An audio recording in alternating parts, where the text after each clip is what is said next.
दस की नहीं हर एक की यमराज हूँ, बात करने की दिशा में एक नया अंदाज हूँ। दिलो या कानों की जगह मस्ती से सुनो मुझे, दिलो या कानों की जगह मस्ती से सुनो मुझे, क्योंकि मैं अबला नहीं, इस देश की आवाज हूँ, इस देश की आवाज हूँ।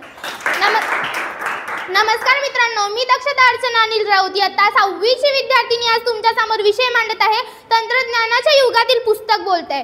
मित्रांनो, पुस्तक हे एक व्यक्तीचं जीवन बदलू शकतं। डॉक्टर बाबासाहेब आंबेडकर ते एका पुस्तकावर आपल्या देशाचे संविधान लिहून गेले आणि त्याच संविधानावर आज आपला संपूर्ण देश चालतोय। मित्रांनो, साने गुरुजी ज्यांनी आपल्या जीवनात सर्वात जास्त महत्त्व पुस्तकाला दिलं आणि महात्मा गांधी जे पुस्तकावर आपल्या देशाला स्वातंत्र्य देऊन गेले। मित्रांनो, हे सर्व व्यक्तिमत्व पुस्तकावर आपल्या देशाचे इतिहास लिहून गेले आणि पण आज त्याच पुस्तकाचे आपल्या जीवनात काही महत्त्व राहिलेले नाही, कारण आज तंत्रज्ञान आलं आहे आणि त्या तंत्रज्ञानामुळे आपल्या जीवनातील पुस्तकात महत्त्व कमी झालं आहे। मित्रांनो, त्या तंत्रज्ञानाची निर्मिती सोशल मीडियामध्ये झाली, मग मात्र एजे पासून तर पीजीचा विद्यार्थी देखील अभ्यासाच्या नावाखाली सोशल मीडियाचा वापर करू लागला। मित्रांनो, ज्या वयात एका मुलाचा भाषेचा विकास व्हायला हवा त्या वयात तो विद्यार्थी आपल्या भावना सोशल मीडियाच्या माध्यमातून व्यक्त करतो।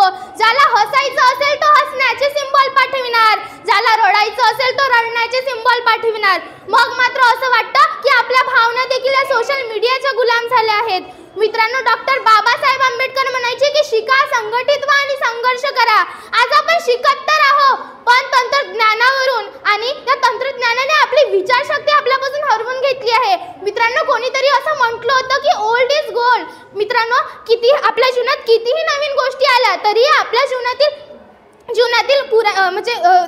पुराण्या गोष्टींची जागा कोणीही घेऊ शकत नाही, कारण मित्रांनो पुस्तक आपल्याला विचार करायला भाग पाडतं आणि तंत्रज्ञान हे आपल्यापासून आपली विचारशक्ती हिरवतो। शेवटी जाता जाता मी एवढंच म्हणेल, मी शब्दात अडकलेल्या विचारांचं जग आहे पण स्क्रीनवरच्या उजेडात हरवत चाललोय। मित्रांनो, तुम्ही तंत्रज्ञान स्वीकारा पण पुस्तकाचं महत्त्व मात्र विसरू नका।